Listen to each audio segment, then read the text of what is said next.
Hi, my name is Will Abbott. I'm a partner at Randall and Payne and I'm head of our business advisory department.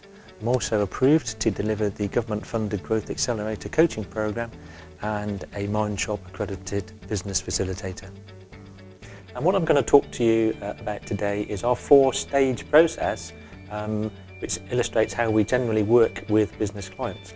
So step 1 in the process is to focus on improving the profit. And what we find, of course, is that most people believe the thing to do is to actually do lots and lots more work. But the reality is, often you are already wasting a lot of resources, and the quickest and easiest way to improve your business is just to stop that resource waste. Once we've dealt with that, of course, that will then start to generate increased profit and, most importantly, increased cash. So that's step 1. Step 2 then is to start thinking about how you're going to invest that surplus cash that you create. Now again, with investment, there's a number of options for you. One is to use the surplus cash that you generate, but often we find that companies want to move forward more quickly than that. And actually, that's where loan funding comes in, so either bank funding or private investors, angel networks, etc. Of course, the third option for long-term funding is equity investment.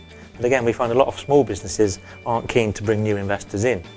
The key thing is that we have a specialist in this area, John Barker, who spent many years working with a high street bank and is very experienced in helping companies to refinance and restructure. Okay, so we've covered the 2 steps now. We've improved the business, we've generated more cash, and we're now thinking about how we're going to invest that cash. The purpose of that, of course, is to grow the business. So stage 3 is to get growth. So when we go into the growth phase with the company, clearly acquisition is one option. But the other option that we're very strong on is actually growing the business organically and internally.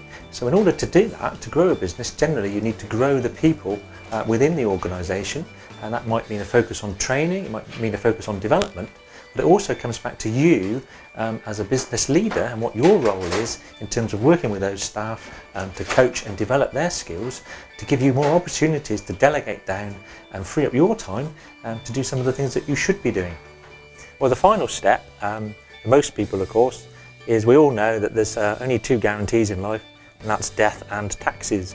So eventually you will exit from your business in some way, shape or form, and actually what we like you to do is to get a plan in place for that so you can manage the whole process much more effectively. So exiting the business may well involve succession planning, so bringing the next generation of the family in, or even the next generation within the business. And we've done this many times ourselves as a business, but we've also acted and advised many family businesses, some of them for the 3rd or 4th generation. An outside investor, so sell the business in the marketplace, and again, a good plan 2 to 3 years in advance should help you to significantly increase the value that you get for your business on exit.